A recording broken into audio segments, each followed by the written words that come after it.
સુરતના સ્વામિનારાયણના સાધુનો બફાટ સામે આવ્યો હતો, જેમાં સ્વામીજીએ સંત શ્રી જલારામ બાપાએ શરૂ કરેલા અન્નક્ષેત્રને લઈને તેમણે ટિપ્પણી કરી હતી. આ અન્નક્ષેત્ર ગુણાતીત સ્વામી પાસેથી જલારામ બાપાએ આશીર્વાદ લીધા બાદ શરૂ કર્યું હતું. જોકે જલારામ બાપાના અનુયાયીઓમાં ભારે વિરોધ શરૂ થયો હતો. આ સમગ્ર નિવેદનને લઈને સુરતના જ્ઞાન પ્રસાદ સ્વામીએ માફી માંગતો વિડીયો પણ જાહેર કર્યો હતો. સુરતના અમરોલી ખાતે આવેલા સ્વામિનારાયણ મંદિરના સંત જ્ઞાનપ્રકાશ સ્વામીએ જલારામ બાપાએ ગુણાતીત સ્વામી પાસે આશીર્વાદ લીધાનો દાવો કર્યો હતો. તેમણે કહ્યું કે ગુણાતીતાનંદ સ્વામી એક વખત વીરપુરની મુલાકાતે આવ્યા હતા, જ્યાં તેમણે જલારામ બાપાને ત્યાં ભોજન લીધું અને ત્યારબાદ જલારામ બાપાની ઈચ્છા પૂછી ત્યારે જલારામ બાપાએ કહ્યું હતું કે અમારે અન્નક્ષેત્ર શરૂ કરવું છે. ત્યારે સ્વામીજીએ ભોજન લીધા બાદ તેમને આશીર્વાદ આપ્યા હતા અને આજે પણ અન્નક્ષેત્ર ચાલુ છે. આ નિવેદનને લઈને રઘુવંશી સમાજમાં ભારે રોષ જોવા મળ્યો હતો અને ઠેર ઠેર વિરોધ પણ જોવા મળ્યો હતો. રઘુવંશી સમાજ સહિતના ભાવિકોના વિરોધને જોતા નિવેદન કરનાર સ્વામીજીએ માફી માંગી હતી અને કહ્યું કે જલારામ બાપા વંદનીય છે. તેમનો એક પ્રસંગને મેગેઝિનમાં વાંચ્યો હતો, જેમાં લખાયું હતું કે ગુણાતીતાનંદ સ્વામી વીરપુર ગયા હતા અને એ પ્રસંગ મેં મારા વક્તવ્યમાં કહ્યો હતો કે અયોધ્યામાં ભગવાન રામને જે થાળ ભરવામાં આવે છે તે જલારામ વીરપુરથી દરરોજ આપવાનું શરૂ થયું છે. ત્યારે આ પ્રસંગને એ વાતના સંદર્ભમાં ટાંક્યો હતો, પરંતુ કોઈની લાગણી દુભાઈ હોય તો હું માફી માંગુ છું એમ કહીને વિવાદને ઠારવા માટે પ્રયાસ કર્યો હતો.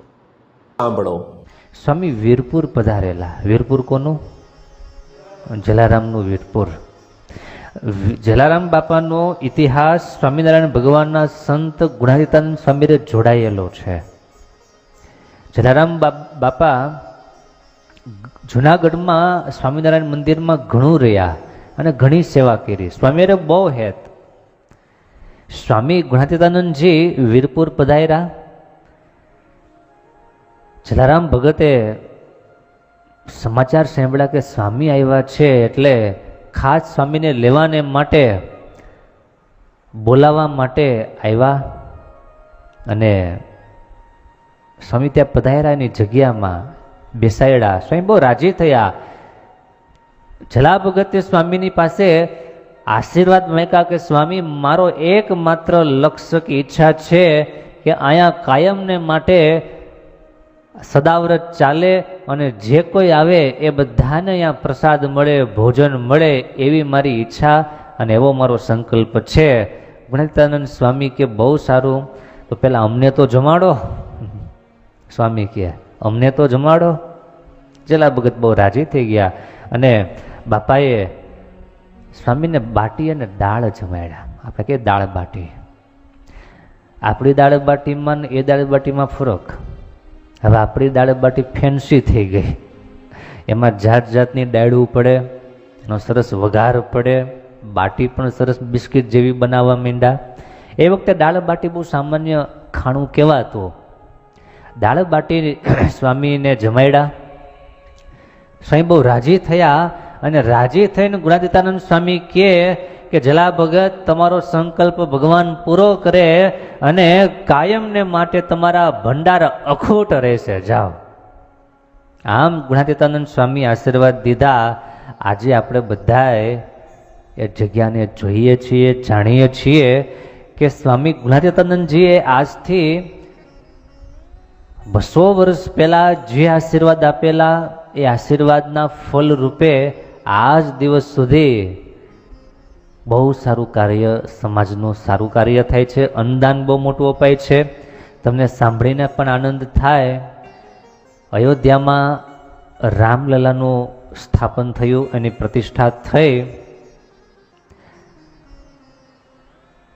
ત્યારથી આજ દિવસ સુધી હું સાંભળ્યું છે કે દર વર્ષે કે દર મહિને જલારામ જગ્યા ટ્રસ્ટ દ્વારા ભગવાનના થાળ થાય છે.